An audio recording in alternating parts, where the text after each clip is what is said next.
If you are going to prioritize money over your day-to-day sanity, even for a season, you're playing with fire, because that thing inside you that needs release coils up and then makes you angry inside, and then you have all this money, so you start buying more things to satiate. That requires maintenance, and so you are slipping down into a sand trap. Today's guest is Jedidiah Jenkins. So he started out life in Nashville, ended up somehow going to film school and studying writing, well, actually going to school and studying film and writing, and then made this really interesting turn to head into law, and then went into the world of nonprofits, where he became part of one of the biggest sort of viral movements on the internet that made a massive splash and then also turned dark really quickly. From there, he then mounted a bicycle adventure that took him from Portland all the way down to the southern end of South America. Does that sound like a lot for a guy who's in his mid-30s? Well, it's a lot for anybody. And in today's conversation, we dive into all of these different stops along the way, why he made those stops, what were the motivation behind it, what he discovered, and how each one of these different things changed him. Really excited to share this conversation with you. I'm Jonathan Fields. This is Good Life Project.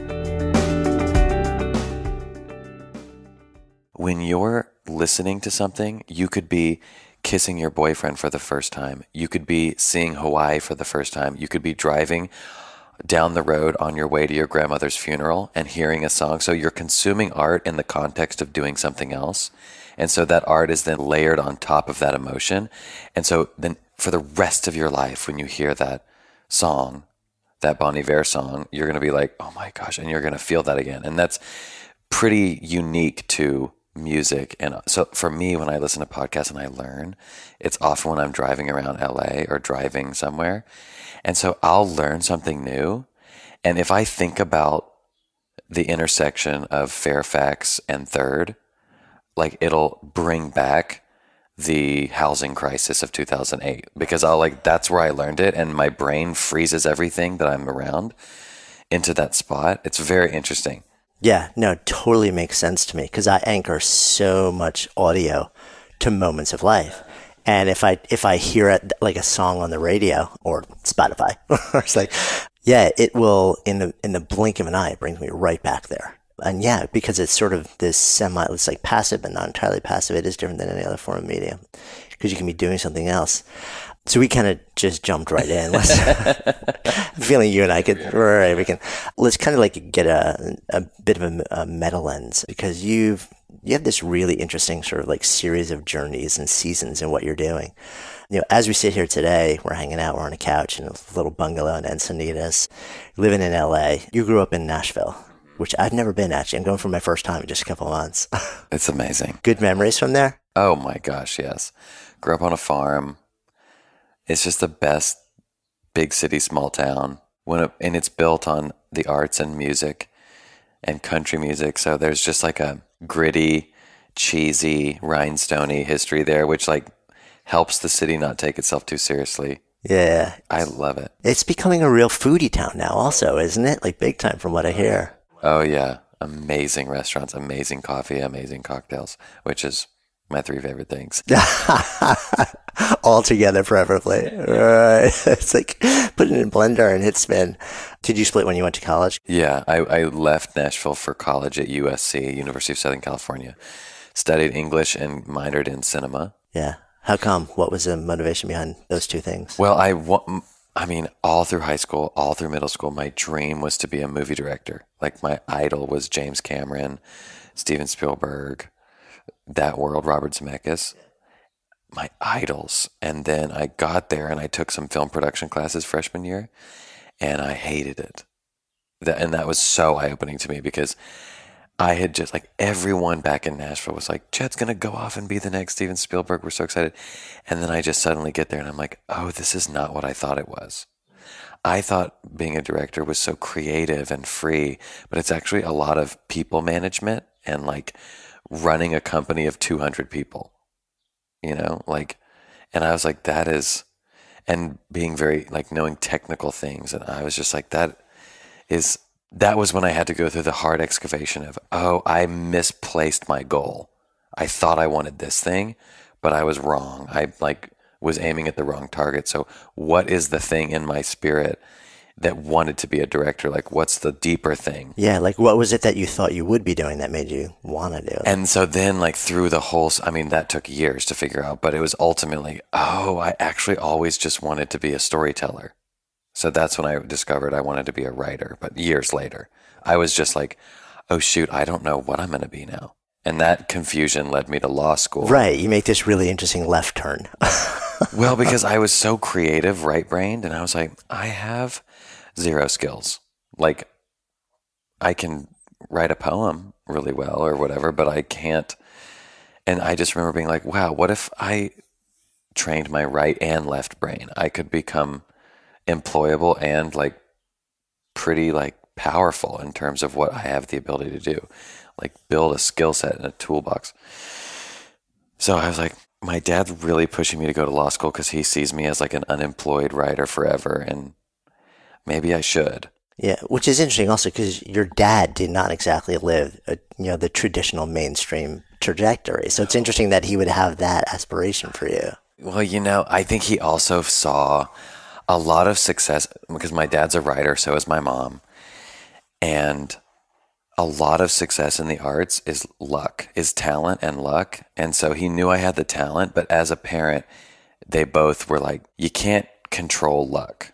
So like you need a backup plan. And both of my parents to this day are really supported through real estate. They made some money from the books they wrote in the 70s and 80s, and then that money went away. And if they hadn't invested in like land, like a farm and a few rental houses, then they would be completely broke right now. And so they see in their older age of just like the arts are beautiful, and we were very lucky. We were on the cover of National Geographic. We sold a lot of books, but then we had our 15 minutes of fame, and then it kind of floated away. And if we hadn't made prudent business decisions, we wouldn't have been able to support our family. Yeah. So I can see how they have a complex relationship with risk. So they're like, yes, go, do, live, whatever, but we would love for you to have a plan B, which is also counterintuitive to the American idea of risk it all, burn everything, run into the woods, and like believe in it 100% you're going to get it, which is the very like romantic story that we hear all these success stories, but obviously you don't hear the failure stories. Yeah, well, I mean, there's selection bias there. It's like everyone wants to interview the people that have, like the 1% of, 1/10 of 1% of the people that have somehow, as outliers, made it to this place and use them as the examples of what's possible. Right, but we all have an aunt and uncle or a cousin who's just like, Billy is a loser. He should have got a job, and he's over there just trying to be a singer, and he's terrible. But it's a really tough thing though, right? And I've had this conversation a lot recently with different people. I'm a big believer in the possibility of blended careers also, in that, there's the aspiration, if you're one of those people where you can take the thing that lights you up and you can make enough money to be very comfortable and feel good, awesome. That's great. But like you were saying, the idea of having like a workaday mainstream job where it's okay, it's not horrible, but it's not awesome, but it like totally covers you and gives you plenty of time, 5 to 9 and on the weekends to go and do your mad art, your passion work, all this stuff. I think it's a completely legitimate path, which is really, I think a lot of people just really look at that and say, no, that's not okay. Well, I totally agree with you. And I think that's a huge problem, especially with millennials, is that we were raised on follow your passion, love every day, wake up, let birds dress you, and leave the house and just love life every day. And it's like, that's great if, and I mean, I feel that like I love life every day, but that's also a perspective. I do a lot of boring things and I do a lot of hard things. And I'm a writer. That's my dream job. But sometimes when your dream job, where you becomes your vocation, then it's actually the very thing that you love becomes the thing that shackles you down, and you start to hate the thing that you always loved. Like there's a bit of a romance when you have a 9 to 5 or 9 to 6, and then you have a passion project on the side that doesn't make you money, that you know you do it just because you love it. Right. And it doesn't have to make you money. So you have the freedom to just be fully expressed and whatever. And as soon as that thing has to make you money that you love, it can become your enemy. And so that's a very treacherous road to walk. And that's something I tell people where they're like, I just want to quit my job and go do my thing. And I'm like, you should I mean, that's amazing, especially if you have a good idea and especially if you're good at something like that. But also know that the thing you love it's like marrying the person you're having a crush on. It's like you're going to find out that they have a lot of problems. And so are you ready to marry them? Because it's actually really romantic when they're just the beautiful person across the hallway. Yeah. You know, it's really funny. As you're saying this, I'm thinking, I think it was Helen Fisher, is one of the sort of like big researchers in love. Who said you have 3 marriages. Like you marry once for romance, you marry, second time for family, and you marry a third time for companionship. I wonder if there's like a similar narrative arc with passionate work, or with like supposedly passionate work. Absolutely. I think you're really onto something, and that just rings true the moment you say it, because you start with this absolute infatuation with a thing. And then you start to build the thing maybe, and it becomes like a family, and it's those like early startup days where you're doing something and everything's scary and you can't afford it and you're trying or whatever. Then it gets stale and HR comes in and someone's annoyed that like someone said, something, and it becomes like, oh, this is so tedious. And then you have to reinvent it again. It's just like a marriage, really. There's also a thing called the 4Ms. Have you heard this? Of an organization, it's the 4Ms. And it starts with, this is gendered, but it doesn't have to be. It starts with a man, becomes a movement, then becomes a machine, then becomes a monument. That's like the cycle of like any big idea. So it like starts with Steve Jobs, then becomes, oh, it's cool to have an Apple. Like, oh, all artists have Macs. Oh, you got to have an iPhone. Then it becomes a machine, which we're in right now, which is just ruling the world. And then it becomes a monument and it goes away. And it's like, wow, remember that thing that like was such a big deal. So, and it's so interesting when you're in something and you recognize the stage you're in, or you're like, okay, we're a machine. How do we like teeter between machine and movement so that we feel fresh? We don't get too big, because obviously our economy idolizes growth at all costs. Growth, which is like necessarily becomes a machine, necessarily loses the human touch, loses dynamism and, the interestingness of like relational engagement in a business. It becomes like 10,000 employees and you can't really know each other. Blah, blah, blah. It's just so interesting to see. Yeah, it is. And it's funny because you'll contrast like these massive companies that have grown to tens of thousands of employees, and then companies like Patagonia, where fundamentally, like if Anshinaard shows up, he's like, we're going to build a company where basically like if anyone wants to vanish and go on surf safari, go like, climbing in South America for 6 months, the company is built to support that. And it has a profoundly different culture, and yet is massively successful as well. So you wonder, like, does it have to follow that arc, or can you be really intentional? Well, I have a few friends who work there, and they're really intentional, and it is a tension because they are trying to grow, but they're trying to keep their DNA. They're trying to be more sustainable than any other company. They're trying to do all these things. And so just like a marriage, when you're trying to keep the romance alive, but you're also trying to be safe, because like romance is longing and wanting, and then love is safety and home. This is like what Esther Perel talks about all the time. But it's that idea of, well, how do you have both? Like the person you want and the person you have. And that's like, businesses are like that too. How do we want to be doing something exciting, but then also have the security of a 401k and an HR department and a blah, blah, blah. Yeah. And then you see companies like Google where they have their 20% time, or they create skunk works within the organization to try and recapture that sense of possibility and novelty. You end up going to law school and graduating law school, practicing for a short amount of time before then discovering, and tell me if I'm getting the sequence wrong, I guess it was friends of yours that started this thing called Invisible People. Invisible Children. Yeah, Invisible Children, sorry. And so it was, my friends documented the abduction of child soldiers in northern Uganda and South Sudan and Democratic Republic of Congo.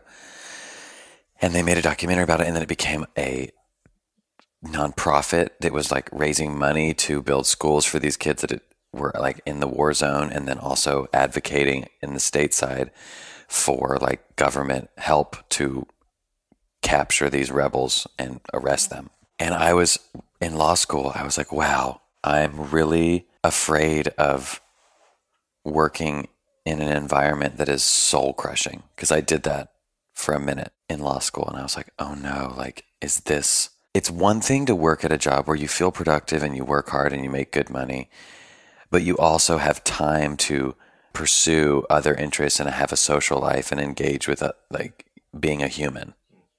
It's different when you sign up for a job that actually owns your every waking hour, and they pay for it. You make a lot of money, but that is a very dangerous wager, because if you are going to prioritize money over your day-to-day sanity, even for a season, you're playing with fire, because that thing inside you that needs release coils up and then makes you angry inside, and then you have all this money, so you start buying more things to satiate that requires maintenance, and so you are slipping down into a sand trap. And so I felt that, and I was like, no, I would rather be poor and work at this charity and be their lawyer and like barely pay my loans off over the next 50 years, but be happy and like travel and go to Uganda and these things.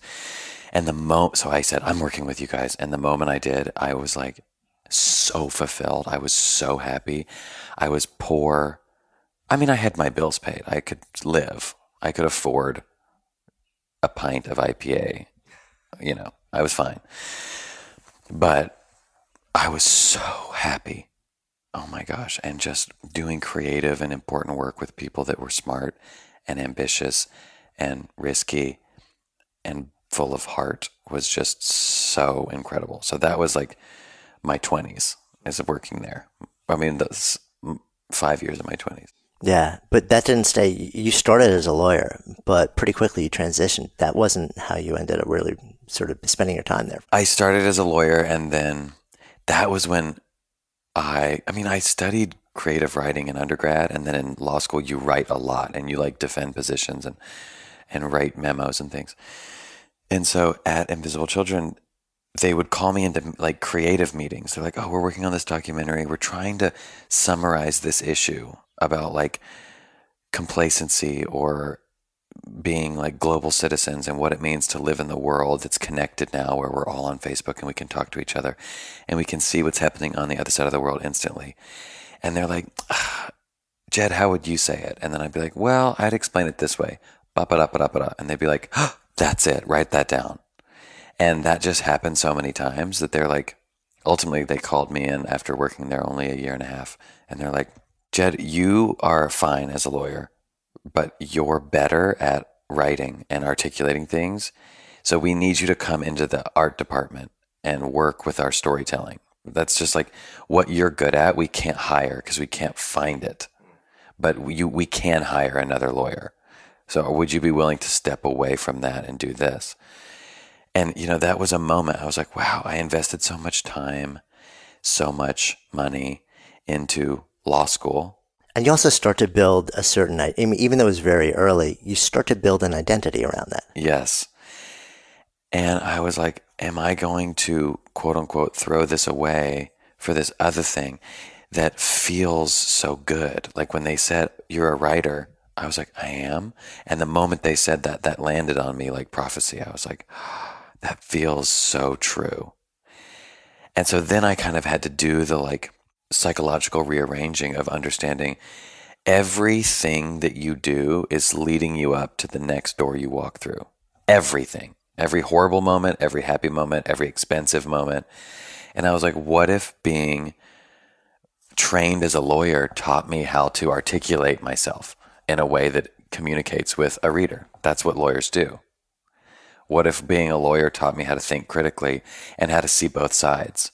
Because you think about my writing now, my perspective is actually a sober positive look at the world of understanding both sides of everything and both understanding the other side of every coin. That's like my favorite thing, is when you have Hillary's America and Trump's America. And I walk around being like, I don't believe in evil. So I think everyone shouting at each other, like we're missing something. And I'm obsessed with peeling back the layers of the onion to know what's the deeper why. What are your foundational moral truths that you're leaning on that the people can't see? Because we're all good people. We might be confused, and there might be ramifications of our beliefs that hurt others, but we're just trying to do what's right, most of us. And I love that. And it's funny, like if I hadn't gone to law school and studied that, I don't know if I would see the world that way. And so even though I moved away from being a traditional lawyer, I'm like, wow, the career I'm in now, the thing I love most, maybe going to law school was the exact thing that led me there. Which is so interesting to me. So full disclosure, former lawyer also. I've practiced for about 5 years. And one of my favorite things to do when I left was not have to actually write like a lawyer, but I also felt it was incredibly valuable to have the training and the practice behind me to understand all the things you were just sharing. But I don't think most people would make the association of like that training was one of the critical things that allowed you to sort of see the good in everyone, because it's almost like I think the assumption would be, well, it kind of, trains you to see, how to analyze the weaknesses and everybody else and attack them. But I do agree. I think it's a set of analytical tools and experiences that you can bring to any experience. And full disclosure, I am like a chemically imbalanced optimist. I see everything as beautiful. So like I walk up and I see a knife and I'm like, oh my gosh, I could slice butter with this, with bread. I could like carve art out of wood, where someone else would be like, I could kill hundreds of people with this. This is perfect. So we're looking at the same thing. Right. So how often do you think about your socks? Well, if you're like I used to be, probably not much. But I recently discovered socks that completely changed the way I'll think about socks forever. They're called Bombas. Now, I've never been a sock person until I discovered Bombas. They're so incredibly comfortable that I literally started wearing shoes more just so I had an excuse to wear my Bombas socks. I wear them to work out. I wear them on stage. I wear them around town, even just hanging out, watching TV. And every pair comes with a built-in blister tab, innovative flexible arch support, stay-up technology, and a seamless toe. And this is really cool. For every Bombas purchase you make, Bombas donates a pair to someone in need. So buy one pair or four at bombas.com/goodlife today and get 20% off your first purchase. That's BOMBAS.com/goodlife for 20% off. Bombas.com/goodlife. Okay, so then how do you square that lens? Because when you're at Invisible Children, you're doing, incredibly powerful work. And at the same time, this is, a lot of people may not know the organization, but a lot of people know the thing that kind of like blew them into, the public's awareness, Coney 2012, this massive viral video, which positions one person as essentially the heart of evil. How do you work in this context and sort of like get behind that message with your wiring?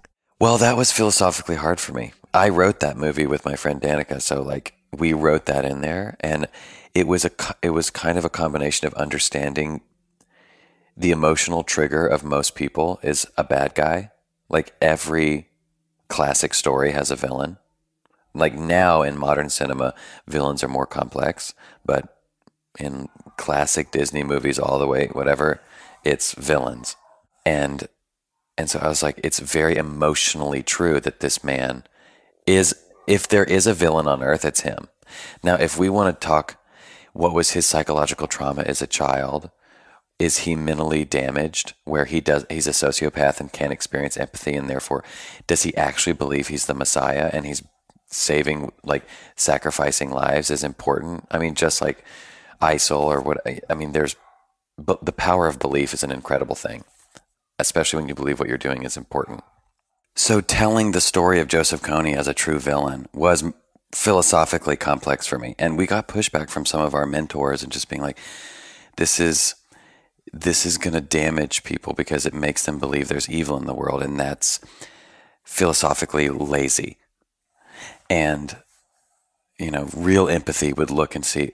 And that was just the kind of thing where it's like, well, we're not advocating to kill him. We want to arrest him. Like, the loving thing to do is to arrest him and put him on trial and like stop him from doing, like, not believing that there's evil in the world doesn't necessarily mean I don't believe that bad things happen that hurt and cause pain and suffering. Of course, of course. And we want to mitigate and stop that. So if someone is out there kidnapping people, we should stop them from doing that with everything we have in our arsenal. And I'm sure that we evolved to believe in evil because it helps simplify the emotion of how we feel about someone hurting us. But I don't actually think they're being puppeted by some spirit of darkness. I just think they're damaged and their brain sees the world differently, and we should stop them from doing that. In the same way that if a stick gets caught in your bike spoke and it doesn't work, the stick isn't evil. It's just not helpful and it needs to be removed. And so you remove it. You don't have to hate the stick even. You can be like, here, little stick, you go over here now. You're in the wrong place, and you're doing something that's detrimental to the functioning of this system. So we need to stop that. That's that's a whole nother philosophical conversation. But so that was something I learned through chasing Joseph Kony for 5 years. And for those, just sort of to give that context also, so, like something like 100 million views in a week or something like that, I'm sure so much after that. But for those who may not have seen it, we're talking about essentially a rebel leader that in the 80s rose to power trying to overthrow the government of Uganda. He actually had a legitimate rebellion, and then they turned on him. He became hyper spiritual, believing that he was like sent by God and the voice of God. And when his army defected from him, he figured out that if I abduct 8, 9, 10-year-old children from their homes, they are programmable because they're so young. So if I have them kill their brother or sister, they become so traumatized and so fearful they'll do anything I say. So he built an army of child soldiers moving from place to place, hiding in the jungles of Congo and Central African Republic, just continuing his rampage until he can build an army big enough to overthrow his rightful region. So he's just truly a monster in terms of what he does and what he has done.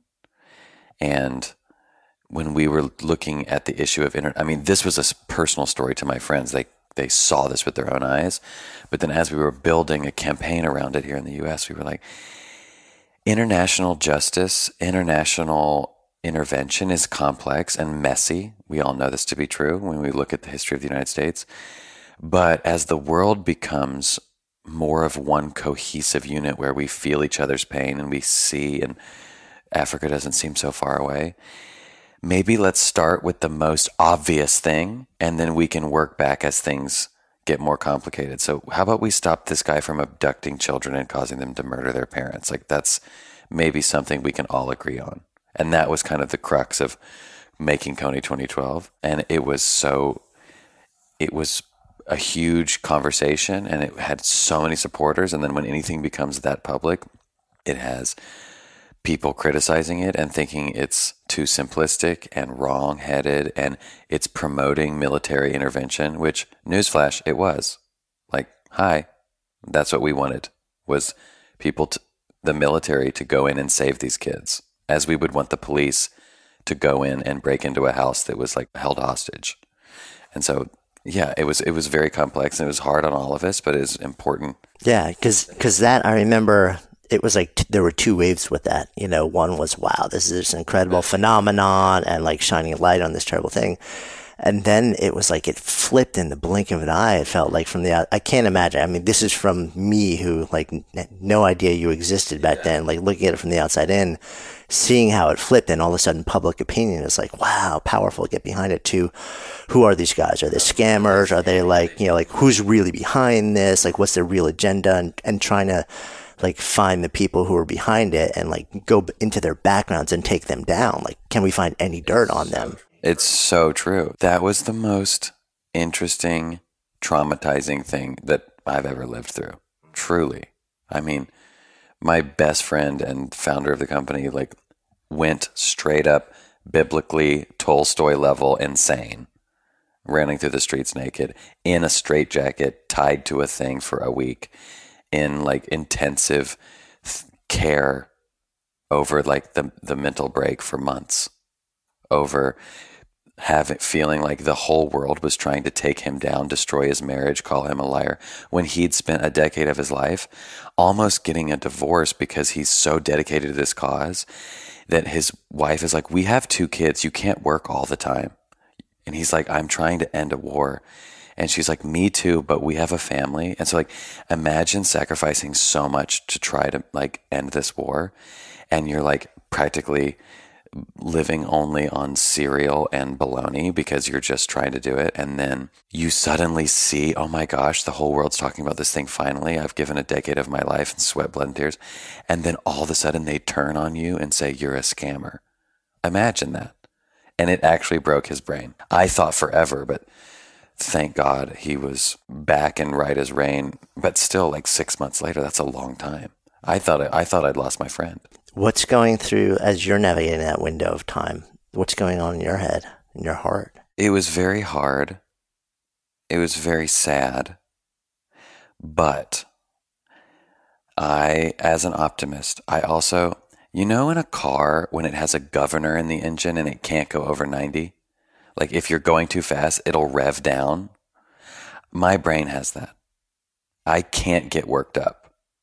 I'm not capable of it, really. As soon as my heart starts to race and as soon as my brain starts to race, something happens and I chill out and I just think clearly. And I don't know, this is not something I learned. I can't teach anybody how to do it. I don't even know if it's good. But like I was built for crisis. And so I was just, I become very philosophical and very analytical and very big picture when things get crazy. I'm like, in the scope of human history, we're going to be okay. We still, we're doing something important. Every pendulum swings, all these things. And so I became a source of calm, I think, with it for Invisible Children in that season. And I would like give a lot of speeches and talks to our interns and staff because they were like crying all the time, as understandably. That's just the truth. And that's part of like my writing is very sober. In that sense, I just like love thinking about the phenomenon and magic of being alive and how unlikely that is and how insane. And like that big picture thinking is insulating from panic and anxiety, at least in my life. It's an amazing skill to have, but it sounds like it's not so much a skill, it's part of your DNA, which is unusual and extraordinary. Your move after that was really interesting. You decided, okay, so from there, I'm going to take a year and a half and travel from Portland down to the bottom of South America by bike. Mm-hmm. Mostly by bike. Sometimes I had to hitchhike and bus when my bike was being not friendly. What was the thing that triggered that? Well, what triggered it was like a confluence of things in my life.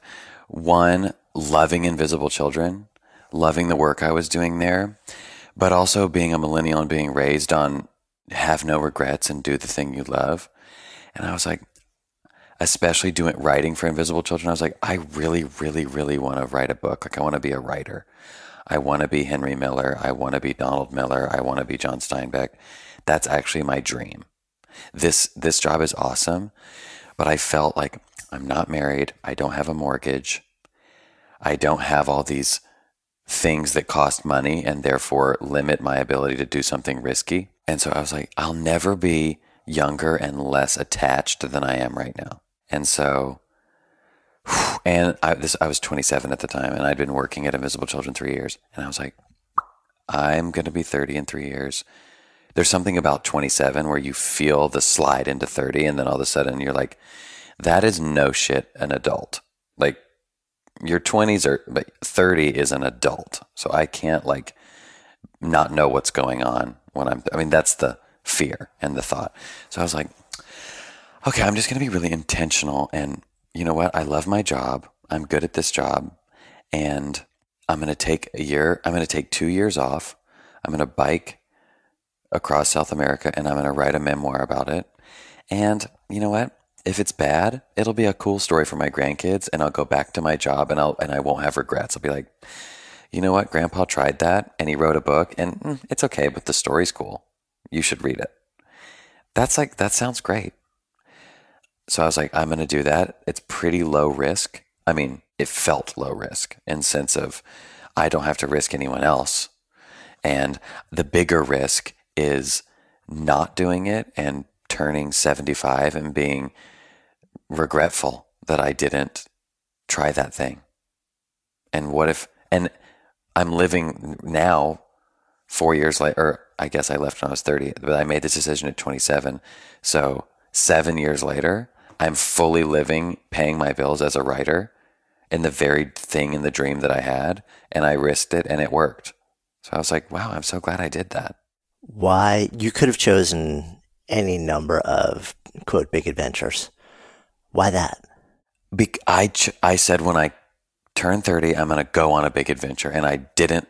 It was kind of a blank in my mind. And I was working at Invisible Children in Uganda, leading some donors on a trip to see our programs.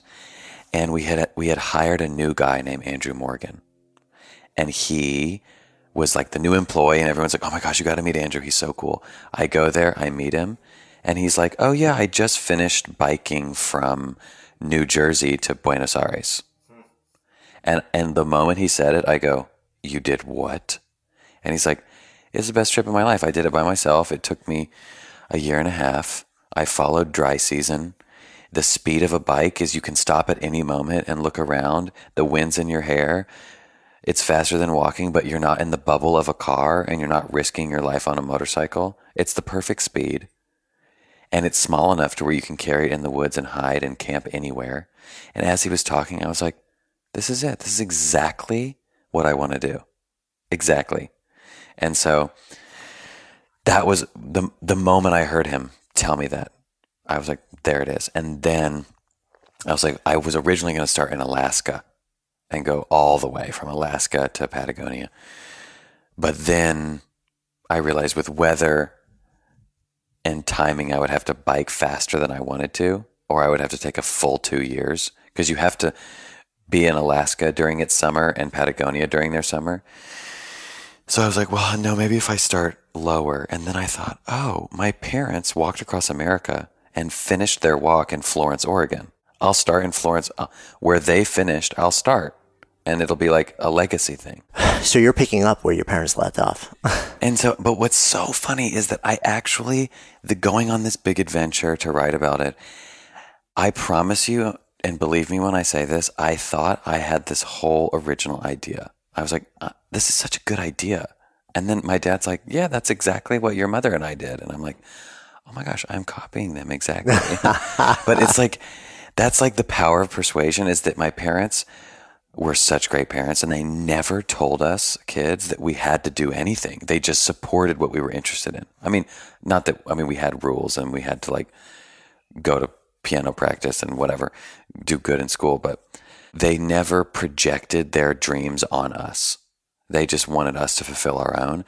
And so by doing that, I saw that the life that they had lived, traveling, exploring, being curious about the world, being open to new ideas, that really, I looked at them and I was like, I respect that and I want to be that way.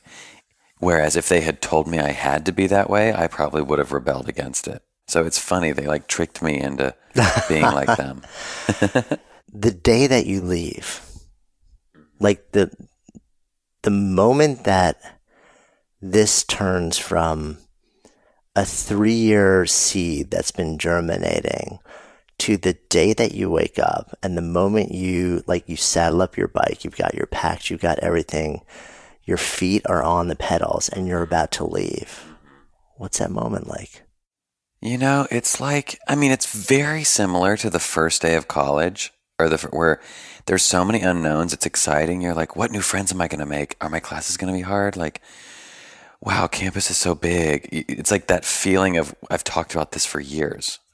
Before I went on the bike trip, I had been openly talking about it for almost 3 years, telling all my friends. So by the time it came, I was like ready to get on that bike. I'd been like, enough talk. I need to do this thing.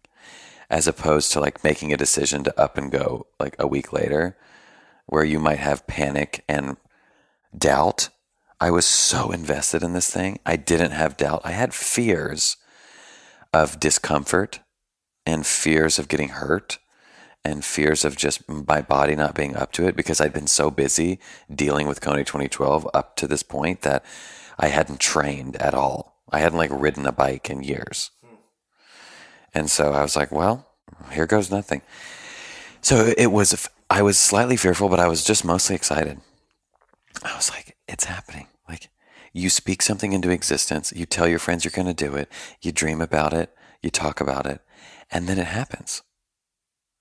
That was a huge lesson for me of whenever I want to do something big that's scary, you have to talk about it. If you do it in private, if you can't tell your community about it because you're embarrassed, it's not going to happen, because it'll get hard and it'll get confusing. And then you'll be like, well, thank God I didn't tell anybody about that, or else I'd be embarrassed right now. But if you like push your chips in, then your community holds you to it. And what you find is your community supports you. And the things that would have been hard doing it alone, now you have a whole community of people helping you do it. And what I love about what you did also with it is you started with, like your own private small community.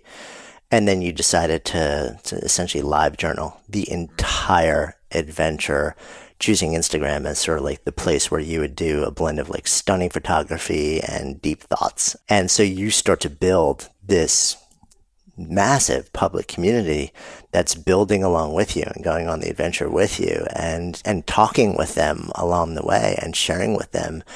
And it's almost like, you left a world behind, but now like you're building this massive world to come along with you. Yeah, that was really, really interesting. It turned the trip, instead of journaling, it was more like journalism. But like memoir journalism, in the sense where when you experience something new, but you're writing back to readers at home, then it gives you a lens of like studying a thing and trying to translate it to the people back home. Like when you write a postcard to your girlfriend or your mom and you say like, wow, this is what Mexico City's like, because she's at home not looking at it. So you like try to.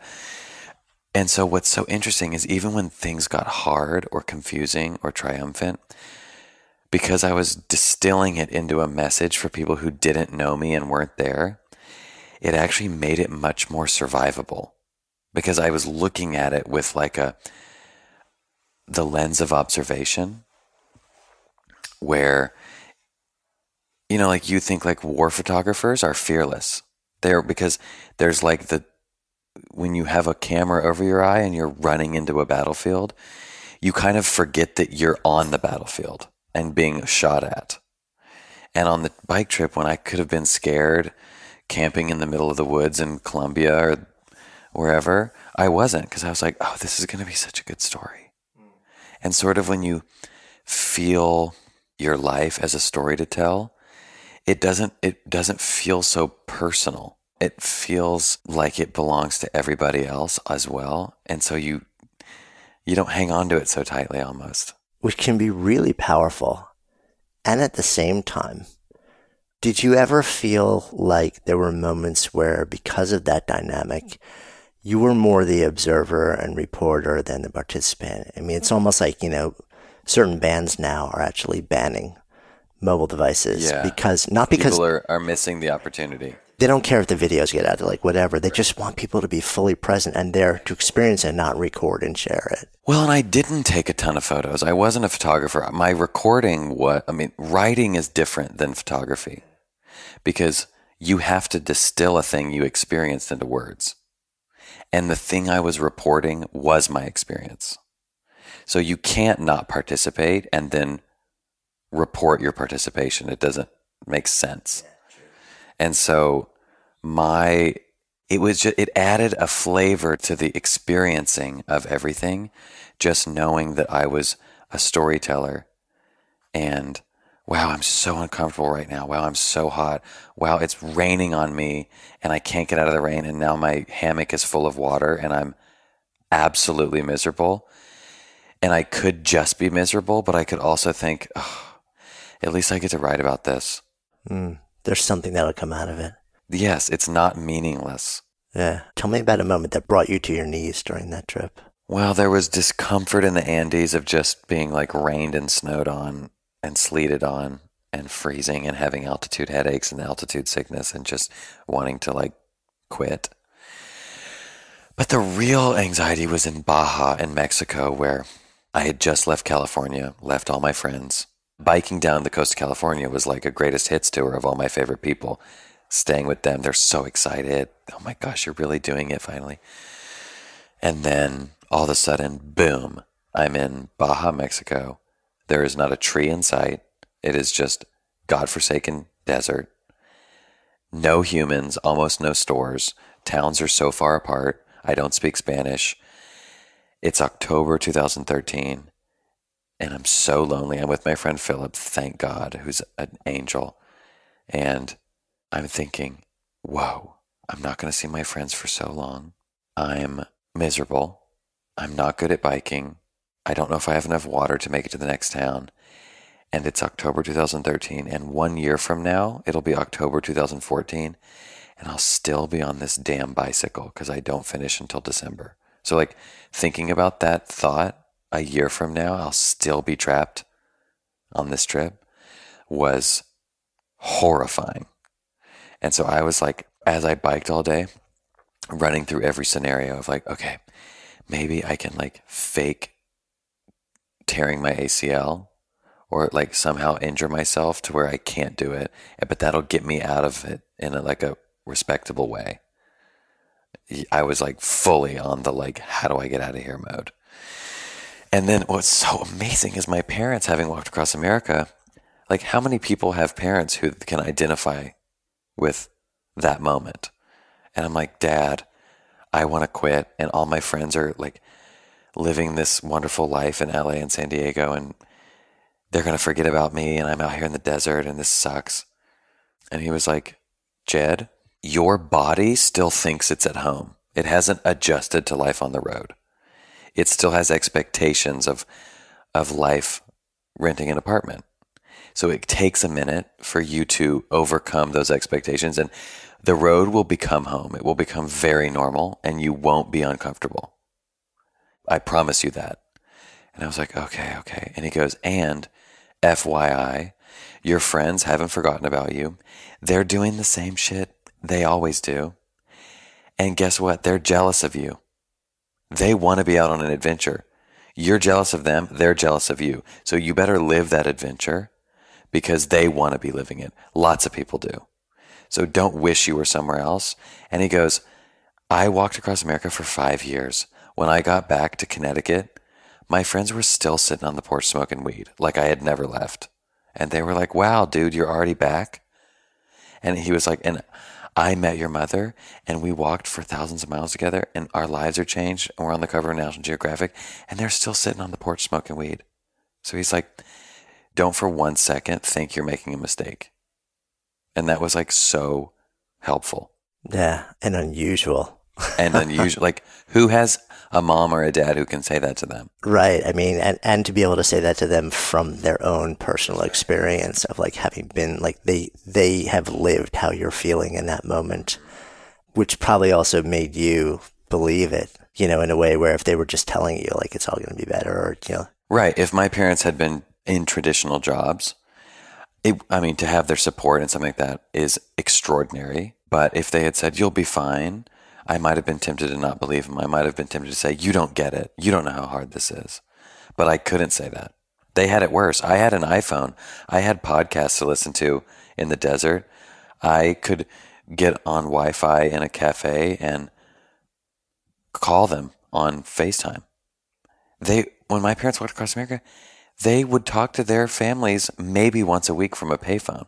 No one knew where they were. There was no way to know. They had paper maps. They were walking. They would walk down the wrong road. Once you habituated to the fact like this is happening, I'm in, and you start to get further into it, did the thing that kept you going over time change? Yes and no. The thing that kept me going at first was just pride and curiosity and excitement of just like, I'm not quitting. This sucks. I'm not quitting. This sucks. But then there were certain things where I learned, like Andrew Morgan told me this, the guy who inspired my whole trip, who told me in Uganda about bicycling. He said, Jed, if you ever want to hitchhike or take a bus, if you ever want to fly home for Christmas, do it. He said, if you think you have to be some religious zealot that never does, it's like, this is your trip, no one else's. This is your adventure. Do exactly what you want to do because you're not living anyone else's life, and you'll grow bitter towards them if you try to prove something. Because he was like, I'm looking at you and I know you're not going to win the Tour de France. You're not an athlete, so you're not going to break a record here. And you're not the first person to do this. So don't try to break a record. Try to live a life you're proud of. Try to be curious and discover the world on your terms. And that was so liberating, because there were times where it was too dangerous to bicycle across Mexico City, so we're going to take a bus across it. There were times where my friends were flying into Panama to meet me, and I had busted a bike and I couldn't bike to them in time, and they had spent all this money to come meet me, so I had to bus to catch up to them. Things like that, where if I had been more religious, it would have been a different experience. And so I ended up having, and then I was like, I'm just going to stay in Bogota for 2 weeks. I'm going to stay in Salta, Argentina for 3 weeks, live with this family, and go on vacation with them, this family that I just met, and become part of their family, because I can. And it was the best thing. So once I acclimated to, I was over my pride, and I knew that this was my life. I'm going to live this trip as I want. And I'm going to camp. Sometimes I'm going to stay in a hotel. I'm going to put my bike in the lobby, and I'm going to stay in a hotel and have a glass of wine, because I slept in a ditch and under a bridge for the last 3 weeks.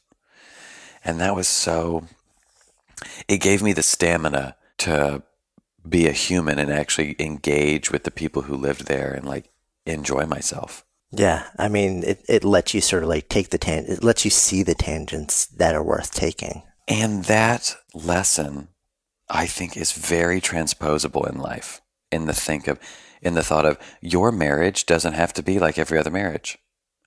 You get to choose. Your job doesn't have to be like, just because people say when you're a lawyer you do this, this, this, this, and this, just because when people say when you start a business you have to do this, you have to hire a PR company, you have to go that, you have to get a website just like this, and you're like, this is my business. I'm only going to do social media, and instead of charging this, I'm going to charge this because I think it's worth it. And you get to decide.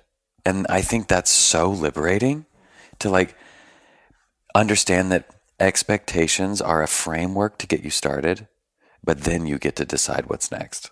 And that's what I did with my trip, and it made it the best thing ever. Yeah. Where did you end?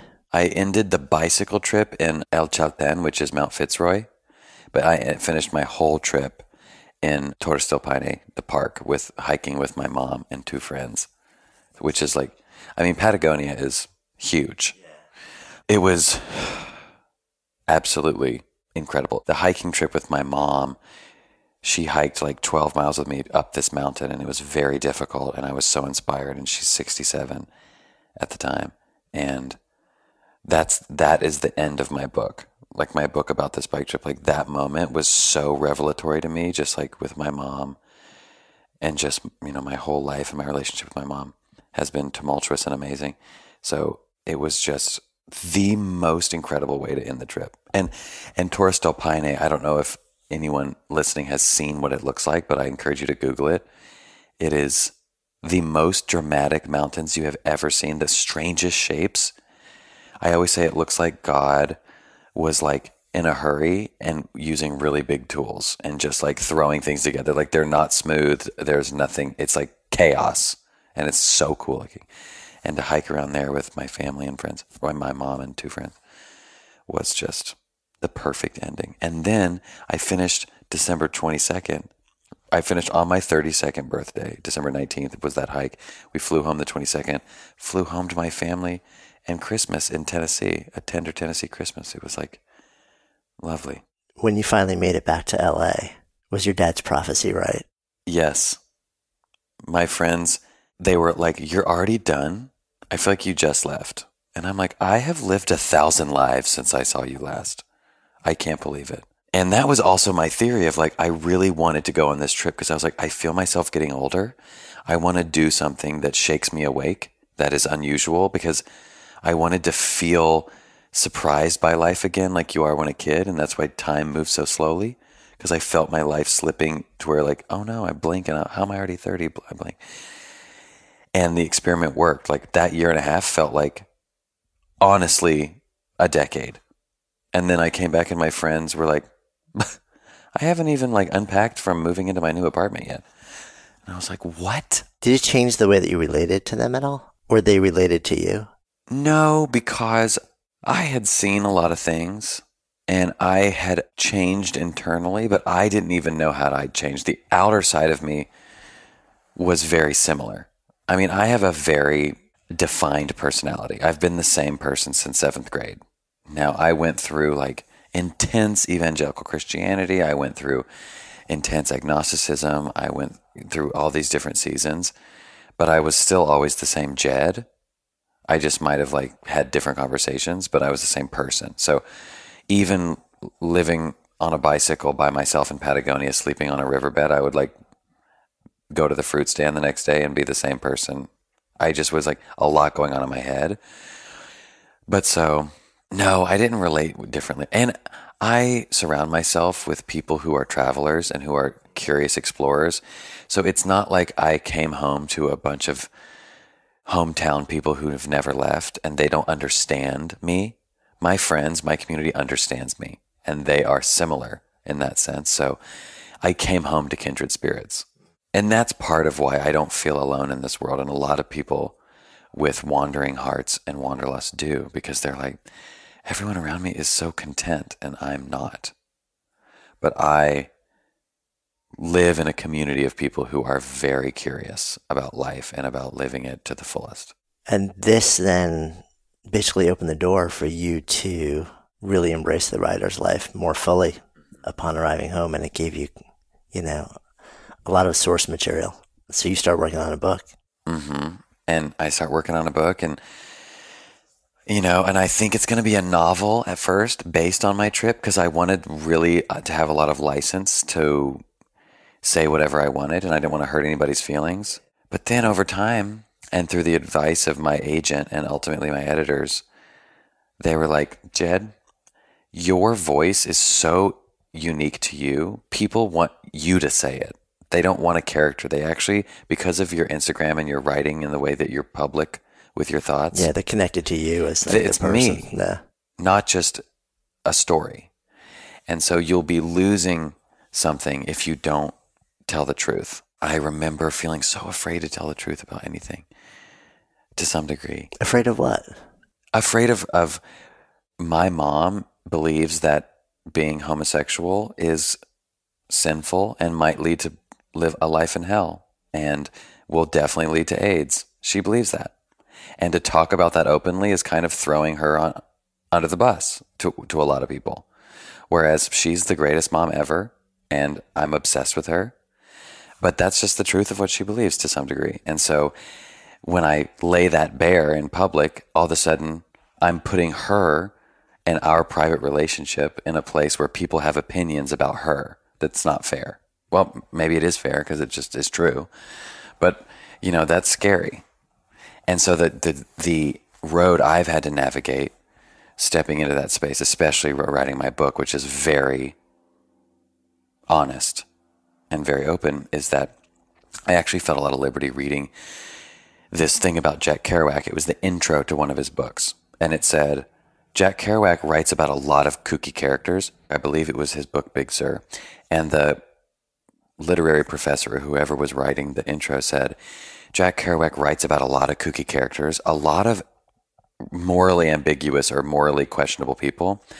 But they said, but you'll notice he never has a mean thing to say about anybody. He just liked everybody, even if they were like crazy people. You felt a loving look from his voice. And I was like, I'm like that. I like everybody. I love my mother. I think she's hilarious, super smart, super convicted, loves God, so strong in her convictions and so loving. I'm like, just because we have a different perspective about things doesn't mean that she's bad. She just has a perspective that's different than mine. And so I was like, I'm just going to paint her the way I see her, which is this amazing woman who deserves love, and we just disagree on some things. And that's caused me pain in my life, but not at the expense of my love of her. I've always known she loved me first and foremost. And I felt that even in her cautions and fears and challenges of me, and her beliefs and things that I believe are manifestly untrue. I think especially in the world we live in now, being able to hold love for someone and knowledge that they believe something very different than you is being lost. And that is something to be cultivated. And so I am hoping that my book does that. Yeah. No, I think that's, if holding that duality, if we can figure that out even a little bit now, I think it's powerful and needed in this moment in our history. This feels like a good place to sort of come full circle. So as we hang out here in our little cottage in Encinitas, California, with the planes buzzing by and various other things.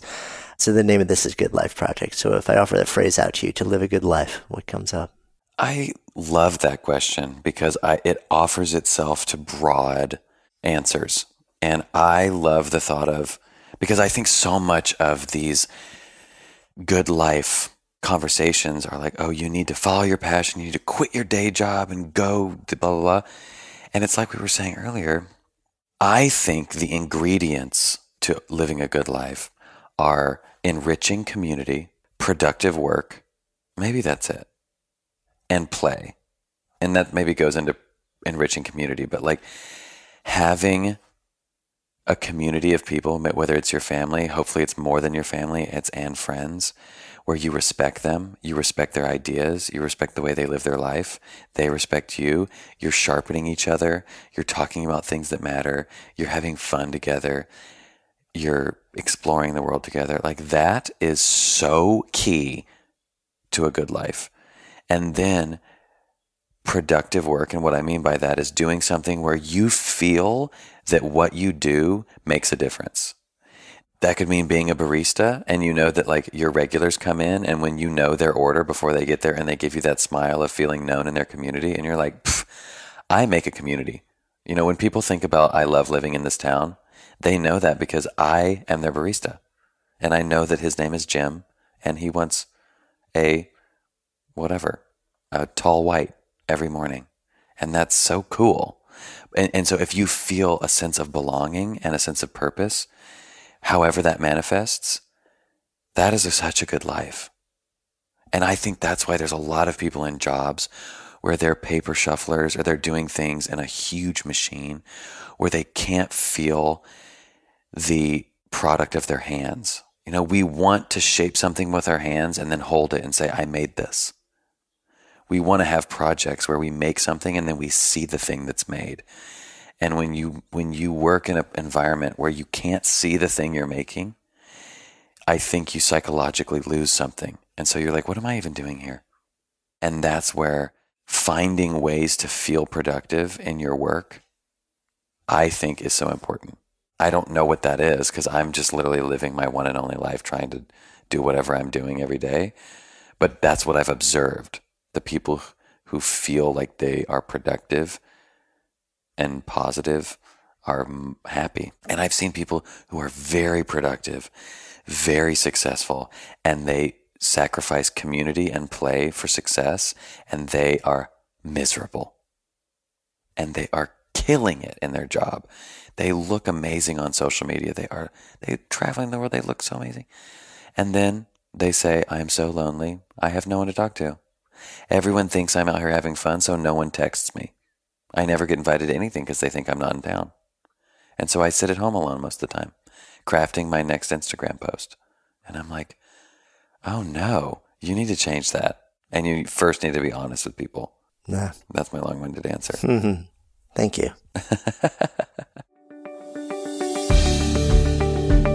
Thanks so much for listening to today's episode. If the stories and ideas in any way moved you, I would so appreciate if you would take just a few extra seconds for two quick things. One, if it's touched you in some way, if there's some idea or moment in the story or in the conversation that you really feel like you would share with somebody else, that it would make a difference in somebody else's lives, take a moment and whatever app you're using, just share this episode with somebody who you think it'll make a difference for. Email it if that's the easiest thing, whatever is easiest for you. And then, of course, if you're compelled, subscribe so that you can stay a part of this continuing experience. My greatest hope with this podcast is not just to produce moments and share stories and ideas that impact one person listening, but to let it create a conversation, to let it serve as a catalyst for the elevation of all of us together, collectively, because that's how we rise. When stories and ideas become conversations that lead to action, that's when real change happens. And I would love to invite you to participate on that level.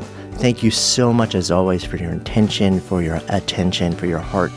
And I wish you only the best. I'm Jonathan Fields, signing off for Good Life Project.